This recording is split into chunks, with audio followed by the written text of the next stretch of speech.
Hi guys, it's me Danae, and I want to come before you to share another part of my personal testimony. I've shared several months ago. I shared a big part of my testimony, something that had been haunting me and I've been struggling with for years, and that was my battle on and off throughout my life with depression.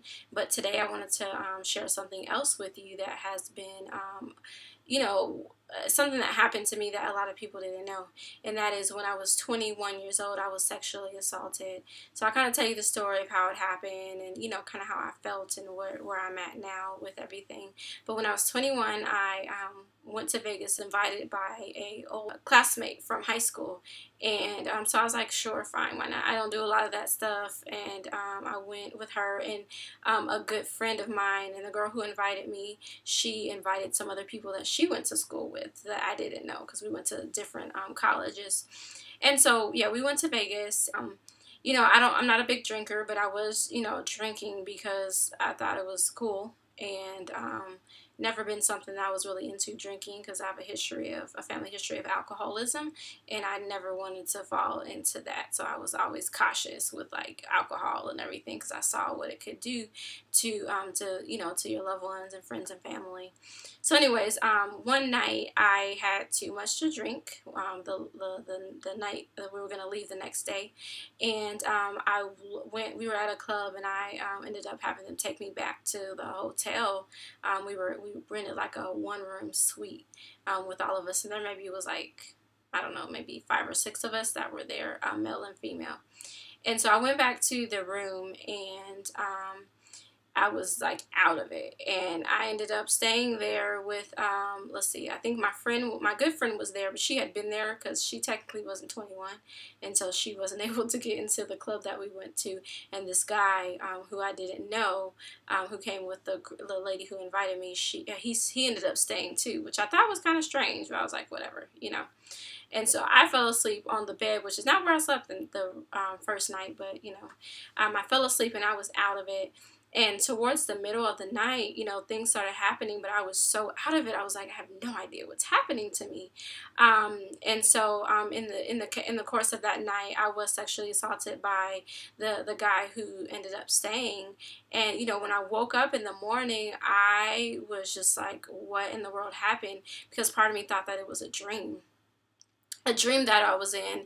And so that's why I wasn't able to, maybe, I was just kind of really out of it. And so when I figured out, when I woke up in the morning and figured out what happened, I was like really upset, and I ended up like leaving immediately with my good friend who I come there with.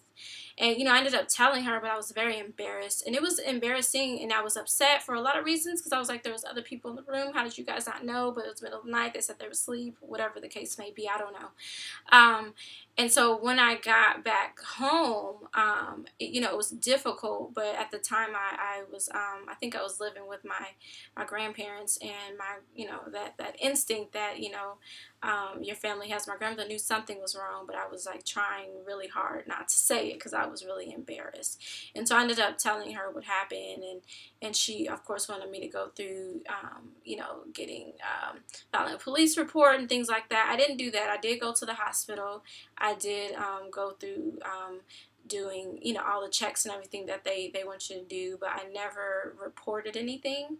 I didn't even know the guy's information to even contact him, because I met him in Vegas.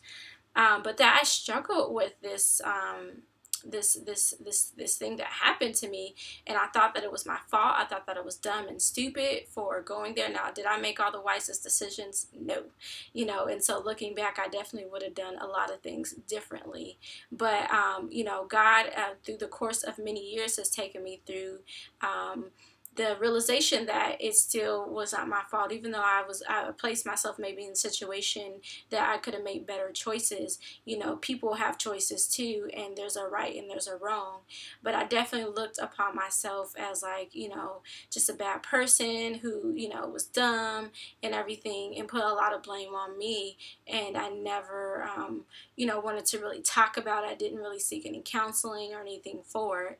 but I started to, I got braver over the years, and I started to kind of share my story a little bit. It's still not something that, I talk to with a lot of people, but, what God has been able to do now is able to help me use my story to help other, especially ladies who have gone through something maybe similar, or to what I've gone through. And so I just encourage anybody who has been abused or assaulted in any way. It's never your fault, and you can't allow even voices in your head to make you feel like you did something wrong to deserve that.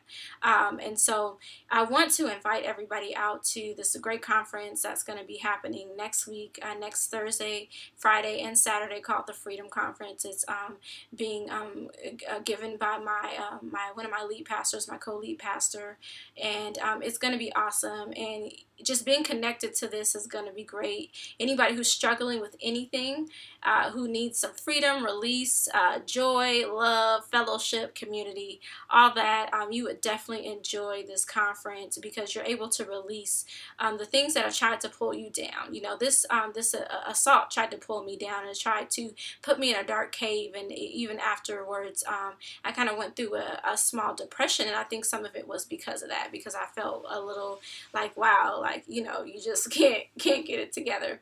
And so I encourage you to do that. And anybody else who has been able to kind of push forward through something that's happened to them, I encourage you to share your testimony, make a video, and let people know the freedom and the things that you've been able to release with God's help. If you do share your testimony, then share with the hashtag FreedomConf15.